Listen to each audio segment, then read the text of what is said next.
Здравствуйте, уважаемые участники конференции. Бурлун Пудипуктана Уджиокис. Республика Коми обладает богатым литературным прошлым. Коми-край– родина таких знаменитых поэтов и писателей, как Иван Куратов, Виктор Савин, Геннадий Федоров, Серафим Попов, Вениамин Чисталев. И, несомненно, их творчество оказало основополагающее влияние на развитие современной литературы и культуры. Национальная библиотека Республики Коми проделывает большую работу по популяризации чтения и продвижению национальной литературы. Помимо традиционных форм, книжных выставок, конкурсов, встреч с писателями, презентаций новых изданий, библиотека успешно осуществляет инновационные проекты, основанные на использовании современных информационных технологий и направленных на повышение интереса к чтению, истории, культуре и литературе Республики Коми. Литературные прогулки по Республике Коми– это виртуальная игра путешествий. Проект был поддержан в рамках гранта главы Республики Коми в области культуры и искусства. Цель проекта– повышение интереса к чтению и литературному наследию Коми-края. При реализации проекта библиотека выбрала в качестве основной целевой аудитории молодежь, и поэтому весь материал представлен в игровой форме. Сайт рассказывает о литературной жизни республики. На виртуальной карте можно найти памятники, мемориальные доски, музеи, библиотеки, школы и улицы, которые носят имена поэтов и писателей.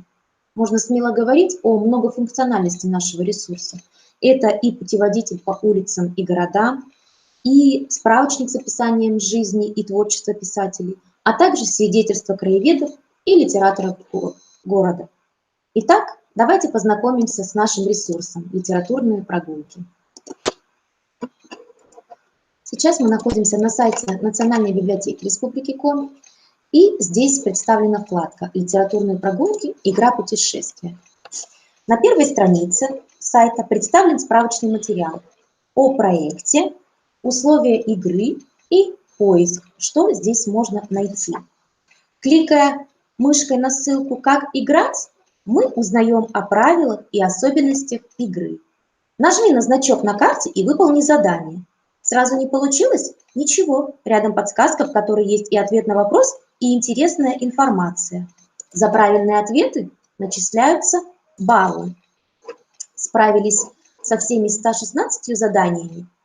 Получите диплом победителя игры. Выполнили 50 заданий? По электронной почте вам придет диплом призера.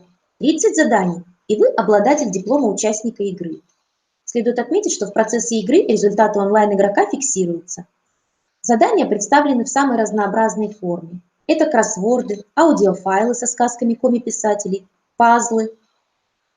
Основная задача проекта– вызвать интерес посетителей сайта к творчеству коми-писателей. Давайте вместе с вами попробуем выполнить задание. Например, нас интересует, упомянут ли в данной игре Иван Алексеевич Куратов, основоположник коми-литературы. Итак, бюст Ивана Куратова. И, простите, пожалуйста, сейчас мы играть снова, обнулим результаты, можно обнулять результаты. Давайте попробуем еще раз. Иван Куратов. Итак, на этой вкладке представлена информация о бюсте, который установлен рядом с гуманитарно-педагогическим колледжем, а также надпись и предлагает выполнить задание. Вот здесь видите как раз в виде кроссворда. Впишите в клетки фамилию скульптора, автора бюста Ивана Алексеевича Куратова. Итак, это не слишком сложное задание. И автор-скульптор это Владислав Мамченко. Итак, все верно. Здесь вы видите букву «Э». Это наш литературный помощник. Живая буква «Э». Гордость и особенность алфавита народа Коми. Она поддерживает игроков, хвалит или предлагает подумать еще. Следует отметить, что на ресурсе представлены все филиалы. Например, то есть все библиотеки и городов и районов принимали участие в составлении заданий. Например, вот здесь представлен Кайгородский район, который предлагает выполнить задание, Дом-музей Ивана Григорьевича Торопова. И выполнить задание. Вот здесь нужно вставить начиная со слога «сде» и читая каждое третье сочетание, вы прочтете жизненный девиз писателя. То есть вы видите, что мы подошли достаточно нестандартно к заданию. Давайте попробуем выполнить задание, например, посвященное Серафиму Попову, народный поэт Республики Коми. Секундочку. Итак, мемориальная доска, которая установлена в историческом центре города Сыктывкара по улице Советской, рядом с детской библиотекой имени Маршака. Здесь вот представлена информация о поэте, и также предлагает нам выполнить задание. Определите песню, написанную на стихи Серафима Попова, и предлагается 3 варианта ответов. Это песня «Любит Коджи»,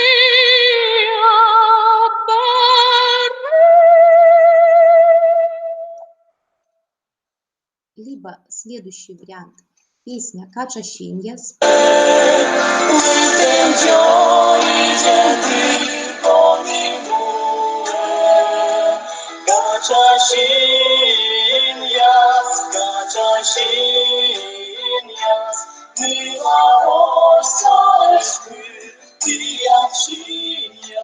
либо третий вариант – библиотечный вальс. Очень приятный, да, коллеги, для нас?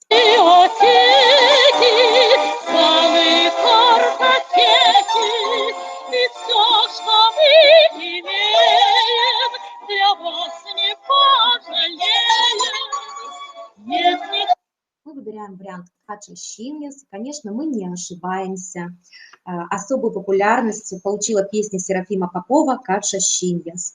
И здесь как раз об этом тоже идет речь.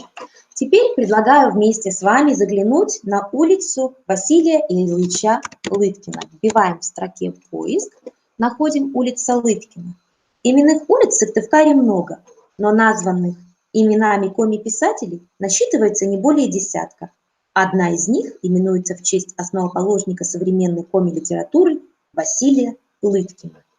Итак, здесь также можно прочитать об этой улице, и предлагается выполнить задание. Под каким псевдонимом публиковался Василий Ильич Лыткин? И мы выбираем вариант «Илья Ващ». И опять же, это верно. И сейчас, если мы с вами вернемся, то вы увидите, что отгадано 3 задания из 116, то есть у нас фиксируются все результаты. Здесь также есть вкладка «Ваше мнение об игре». Можно оставить комментарий, который придет на электронную почту сотрудникам отдела. То есть ресурс получается достаточно живой. Содержание сайта интересно самой широкой пользовательской аудитории – педагогам, студентам, ну и, конечно, школьникам, а также всем, кто интересуется историей и современной литературной жизнью родного коми-края. Особенно приятно нам было, что мы получаем положительные отзывы от учителей. И литературные прогулки, по мнению многих из них, это готовый материал для проведения урока, что очень важно и, естественно, приятно. В настоящее время литературные прогулки – это один из самых посещаемых электронных краеведческих ресурсов. Еженедельно электронные дипломы призеров и участников вручаются 16-20 участникам. Это является лучшим подтверждением тому, что проекту удается приобщить поколение Z к чтению через увлекательную игру с помощью новых технологий. Благодарю вас за внимание. Став Бурса.